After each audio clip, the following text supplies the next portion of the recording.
స్వాగతం. మా ఛానల్ ని సబ్స్క్రైబ్ చేయండి, లైక్ చేయండి, షేర్ చేయండి. యాక్ట్ చట్టంలో ఉన్నట్టుగా మనకి కాజీపేటలో రైల్వే కోచ్ ఫ్యాక్టరీ ఇవ్వలేదు, బయ్యారంలో స్టీల్ ఫ్యాక్టరీ ఇవ్వలేదు, ఆంధ్రప్రదేశ్ కి కేంద్రీయ గిరిజన విశ్వవిద్యాలయం కట్టించిండ్రు. మనకేమో కేంద్ర గిరిజన విశ్వవిద్యాలయం పనులు కూడా నామమాత్రంగానే మొదలైనవి. నరేంద్ర మోదీ గారు పార్లమెంట్ లో బయట హేళన చేసి మాట్లాడిండు. తెలంగాణ ఏర్పాటు కావడమే తప్పనట్టుగా ఆ ప్రాసెస్ ఆ ప్రక్రియని మరి హేళన చేసి నరేంద్ర మోదీ మాట్లాడిన విషయం బీజేపీ వైఖరికి ఇది అర్థం పడుతుందని చెప్పి నేను మనం చేస్తున్నాను. ఏ స్వేచ్ఛతో ఏ స్వాతంత్రంతో మనం ఒక ప్రజాస్వామ్య దేశంలో బతుకున్నాము, ముందు ముందు అది మనకి ఉండకుండా పోతుంది. నేను ఎంపీగా చూసిన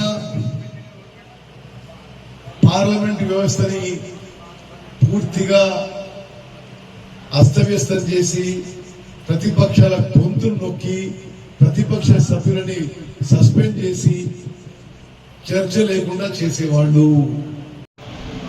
హుజూర్ నగర్ నియోజకవర్గంలో రేపు ఎన్నికల ప్రచార సభ ఉంది, కార్యకర్తల సమావేశం. అందరూ తరలివచ్చి విజయవంతం చేయాల్సిందిగా విజ్ఞప్తి చేస్తున్నా. హుజూర్ నగర్ నియోజకవర్గాన్ని రాష్ట్రంలోనే ఆదర్శ నియోజకవర్గంగా తీర్చిదిద్దుతా అని చెప్పి మరో మాట్లాడుతున్నా. నేను వచ్చిన రోజు మేల చెరువులో ₹1,00,000 ఎకరం, ఇప్పుడు ₹1,00,00,000 ఎకరం. మరి నేను నిస్సందేహంగా భారతదేశ స్థాయిలో ఇండియా అలయన్స్ ఎన్నికలు గెలవబోతున్నాము. రాహుల్ గాంధీ గారు ప్రధానమంత్రి కాబోతున్నారు. జూన్ 9వ తారీఖున రాహుల్ గాంధీ గారు ప్రధానమంత్రి ప్రమాణ స్వీకారం చేయనున్నారు. మోదీ దుష్ట పరిపాలన, దుర్మార్గపు పరిపాలన, ప్రజాస్వామ్యాన్ని అణిచివేసే విధానాలు భారతదేశ ప్రజలు అందరూ గుర్తించారు. విలువలు స్తంభాలు కూలిపోయే పరిస్థితికి బీజేపీ ప్రభుత్వం తీసుకొచ్చింది. ఎవరైనా ప్రతిపక్షంలో ఎవరైనా మాట్లాడితే సిబిఐ అని, ఈడీ అని, ఇన్కమ్ ట్యాక్స్ అని జైలు వేయడమే. జార్ఖండ్ ముఖ్యమంత్రిని జైలు వేసిండ్రు, ఢిల్లీ ముఖ్యమంత్రిని జైల్లో వేసిండ్రు, వెస్ట్ బెంగాల్లో అనేక మంత్రులను జైల్లో వేసిండ్రు. కేంద్ర ప్రభుత్వ దర్యాప్తు సంస్థలను మిస్యూజ్ చేసి ప్రజాస్వామ్యాన్ని కూని చేసే ప్రయత్నం చేస్తున్నారు. వాళ్ళ తప్పుడు చర్యల వల్ల రైతుల ఆదాయం తగ్గింది. ఎంఎస్పి కనీస మద్దతు ధరకి చట్టబద్ధత తీసుకొస్తామని హామీ ఇచ్చిండు రైతు సంఘాలకి. హామీ ఇచ్చి ఆ తర్వాత భారతదేశంలో రైతులందరికీ మోసం చేసిండ్రు. అనేక సంవత్సరాలుగా 2022 వరకు హౌసింగ్ ఫర్ ఆల్ భారతదేశంలో అందరికీ ఇల్లు లాటరీలు కట్టిస్తున్నారు. తెలంగాణలో ఒక్కరు కూడా కట్టియలే.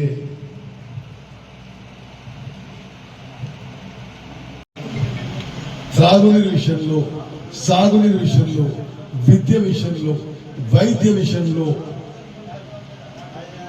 మేలచెరువు మండలం గాని హుజూర్ నగర్ నియోజకవర్గానికి మరో లెవెల్ కి తీసుకుపోతా అని చెప్పి మాటిస్తూ వినియోగదారులారా మీరందరూ కూడా రేపు సమావేశానికి రావాలి. సమావేశం 5:30కి చేరుకోండి. 6 గంటలకు మొదలవుతుంది, 7 గంటలకు ముగిస్తాం. మాతో కలిసి ఫోన్ చేయాలని చెప్పి విజ్ఞప్తి చేస్తూ ముగిస్తున్నాను. జై హింద్, జై Congress. Medical sciences Bibinagar లో 5 ఏళ్ల నుంచి పార్లమెంట్ లో ప్రతి సంవత్సరం నేను వాళ్ళని ప్రశ్నిస్తున్నా, అడిగినప్పుడల్లా 2 ఏళ్ళలో పూర్తి చేస్తామంటారు. ఇప్పటి వరకు కూడా నరేంద్ర మోదీ బీజేపీ ప్రభుత్వం all India institute of medical sciences పూర్తి స్థాయిలో పూర్తి చేయలేదు. తెలంగాణ రాష్ట్రానికి రావాల్సిన ప్రాజెక్టులు కానీ నిధులు కానీ సరిగ్గా ఇవ్వలేదు, నీటి కేటాయింపులు సరిగ్గా చేయలేదు. అకౌంట్స్ కుంభకోణంతో 1000 కోట్లు ఖర్చు పెడతారు. కాంగ్రెస్ పార్టీకి మరి లీగల్ గా చట్టబద్ధంగా ఉన్న పైసలు కూడా ఖర్చు పెట్టకుండా ఇన్కమ్ ట్యాక్స్ రేట్ చేయించి సీజ్ చేసి ఫ్రీజ్ చేస్తారు. అదేవిధంగా బీజేపీ రాష్ట్రానికి చేసింది ఏమీ లేదు. భారతదేశంలో 2015 నుంచి 2015, 2016, 2017, 2018, 2019, 2020 వరకు పార్లమెంట్ లో బయట రైతుల ఆదాయం రెట్టింపు చేస్తున్నారు. ఇప్పుడు ఎప్పటి వరకు 2022 వరకే రెట్టింపు చేస్తున్నారు. ఇప్పుడు దాని గురించి మాట్లాడతలేరు. ఎందుకంటే 10 ఏళ్లుగా మతతత్వ రాజకీయాలు చేసి దేశంలో తెలంగాణలో ప్రజల్ని మతపరంగా విచ్ఛిన్నంగా మరి విభజించి రాజకీయ లబ్ధి పొందే ప్రయత్నం, అభివృద్ధి పనులు ఏమీ చేయలేదు. బీఆర్ఎస్ పార్టీ అయితే కుప్పకూలిపోయింది. ఎలక్షన్ తర్వాత వారి మనుగడ నాకైతే ప్రశ్నార్థకమే. మరి కేసీఆర్, కేటీఆర్, హరీష్ రావు, జగదీష్ రెడ్డి ఎంత ఉరుకులాడి మమ్మల్ని ఏం తిట్టినా, మమ్మల్ని ఏం మాట్లాడినా, ఢిల్లీ నుంచి గల్లీ స్థాయి వరకు మీడియాని ప్రలోభాలతో బెదిరింపులతో తమ చెప్పు చేతిలో తీసుకునే ప్రయత్నం చేసేవారు. జ్యుడిషియరీని కూడా ఒత్తిడి తీసుకొచ్చే ప్రయత్నం చేశారు. ఎగ్జిక్యూటివ్ కూడా ఐఏఎస్, ఐపీఎస్ ఆఫీసర్ వ్యవస్థ కూడా వారిని తొక్కిపెట్టి ప్రజాస్వామ్యాన్ని కూని చేసే ప్రయత్నం చేశారు. ఈ విధంగా భారతదేశంలో స్వాతంత్రం నుంచి 75 ఏళ్లు మరి ఒక ఫ్రీ ఫేర్ డెమోక్రసీ, పూర్తి స్వేచ్ఛతో, పూర్తి స్వాతంత్రంతో వాళ్ళు మళ్ళీ గెలిస్తే రాజ్యాంగాన్ని తుంగలో తొక్కి ఒక డిక్టేటోరియల్, ఒక నిరంకుశ నియంతృత్వ, ఒక ఫ్యాసిస్ట్ విధానం పూర్తిగా తీసుకొస్తారు. అప్పుడే మీరు చూస్తున్నారు, కొందరు ముఖ్యమంత్రులను జైలు వేస్తారు.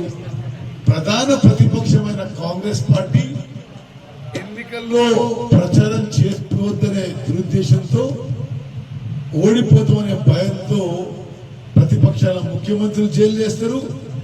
Congress party bank account, legal bank accounts కూడా సీజ్ చేస్తారు, ఫ్రీజ్ చేస్తారు. స్వతంత్ర భారతదేశ చరిత్రలో అతి ఎక్కువ స్థాయికి నిరుద్యోగ సమస్య చేరింది.